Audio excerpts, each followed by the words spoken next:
अस्सलाम वालेकुम एवरीवन। आज मैं आपके साथ शेयर करने जा रही हूँ बहुत ही मज़ेदार से टी केक की रेसिपी, जो कि बहुत टेस्टी बनकर तैयार होता है। तो चलिए इस मज़ेदार से टी केक को बनाते हैं। टी केक बनाने के लिए मैंने यहाँ पर सबसे पहले लिए हैं 2 अदद अंडे, जो कि बहुत काफ़ी हैं, और साथ ही मैं इसके अंदर शामिल करूँगी 10 टेबल स्पून के करीब शुगर। आप अपनी मर्ज़ी से कम या ज़्यादा चीनी को कर सकते हैं, लेकिन एक स्टैंडर्ड मीठा रखने के लिए इतना हमें ज़रूर चाहिए होगा कि 10 टेबल स्पून के करीब शुगर इसके अंदर मौजूद हो। इन दोनों चीज़ों को बहुत अच्छी तरीके से हमने बीट कर लेना है, या यूँ कहें कि मिक्स कर लेना है।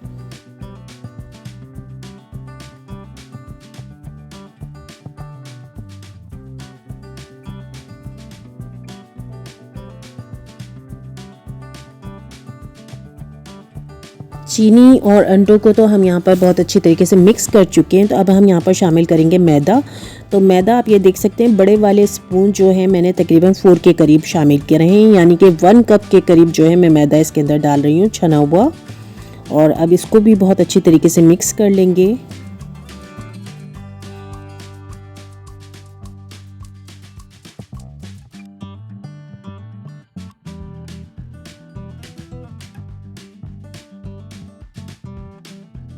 अब इसमें मैं शामिल करने जा रही हूँ मिल्क पाउडर। तो ये ही बड़े वाले स्पून मैंने लिए हैं, तकरीबन 2, यानी कि हाफ़ कप के करीब मैं मिल्क पाउडर इसके अंदर शामिल कर रही हूँ, जिससे हमारे केक में बहुत ही अच्छा टेस्ट आएगा और बहुत मज़ेदार लगेगा खाने में। अब मैं यहाँ पर इसमें शामिल करने जा रही हूँ वनीला एसेंस। तो ये तकरीबन 5 ड्रॉप्स के करीब मैंने वनीला एसेंस लिया है। साथ ही एक क्लिप मुझसे मिस हो गया था, जिसमें मैंने डाला था बेकिंग सोडा और बेकिंग पाउडर, और ये दोनों मैंने हाफ़ टी स्पून के करीब लिए थे। अब मैं यहाँ पर शामिल करूँगी इसमें केवड़ा वाटर, और ये तकरीबन 1 टेबल स्पून के करीब मैंने इसमें डाला है। साथ ही मैं इसमें डाल रही हूँ कुकिंग ऑयल हाफ़ कप। आप चाहें तो यहाँ पर मेल्टेड बटर भी डाल सकते हैं, लेकिन क्वांटिटी इतनी ही होनी चाहिए जितना कि मैंने ऑयल डाला है, हाफ़ कप के करीब।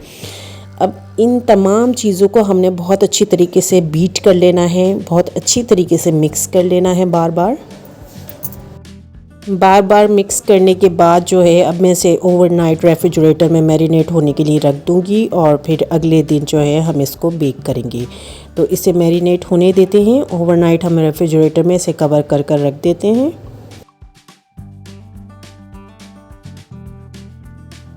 अब यहाँ पर मैंने एक मोल्ड लिया है, आप अपनी पसंद से कोई सा भी मोल्ड ले सकते हैं, जिसमें हमारा सारा मिक्सचर आ जाए इस तरीके का। और इसको मैंने पहले ग्रीस कर फिर इसमें बटर पेपर लगाकर और उसे भी ग्रीस कर रेडी कर लिया है बिल्कुल। और अपना मिक्सचर जो कि मैंने रखा था ओवरनाइट मैरिनेट होने के लिए, वो मैं अब इसमें डाल दूँगी।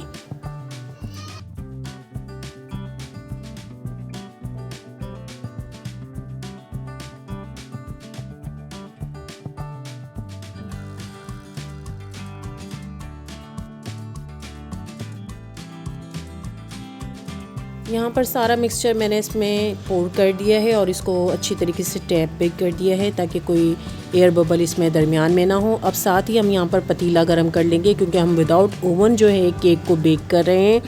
तो पतीला मैंने रख दिया है, और इसके अंदर साथ ही स्टैंड रखा है। इसको अच्छी तरीके से हम प्री हीट कर लेंगे। यहाँ पर ये प्री हीट हो रहा है, हम दोबारा अपने मिक्सचर की तरफ आ जाते हैं। यहाँ पर मैंने गार्निशिंग में मैंने डाले हैं बादाम और किशमिश। आप अपनी मर्ज़ी के मुताबिक कुछ मज़ीद ड्राई फ्रूट से भी इसको गार्निश कर सकते हैं। थोड़े से बादाम और किशमिश मैंने अंदर की तरफ भी डाले थे।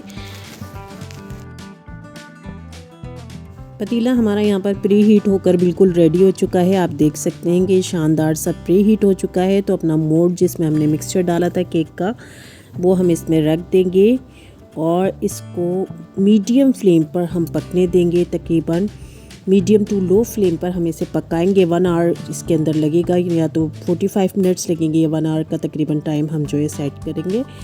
इतनी देर में ये शानदार सा बेक होकर बिल्कुल रेडी हो जाएगा। तो मीडियम टू लो फ्लेम पर मैं इसे पकने दूंगी, साथ ही ढकने से कवर कर देते हैं, और मिलते हैं बेक होने के बाद केक के। बेकिंग टाइम कंप्लीट होने के बाद आप यहाँ पर देख सकते हैं कितना शानदार सा केक जो है बेक होकर तैयार हो चुका है, और ये अंदर तक से बहुत शानदार तरीके से पक चुका है, बिल्कुल भी कच्चा नहीं है, और बहुत ही टेस्टी बेक हुआ है। मज़ेदार टी केक की रेसिपी अगर आपको पसंद आई है तो लाइक एंड शेयर ज़रूर कीजिएगा। साथ ही मेरे चैनल को ज़रूर सब्सक्राइब कीजिएगा, और बेल आइकन को भी प्रेस कीजिएगा, ताकि मेरी आने वाली न्यू वीडियोज़ को आप देख सकें। Thank you so much and अल्लाह हाफ़िज़।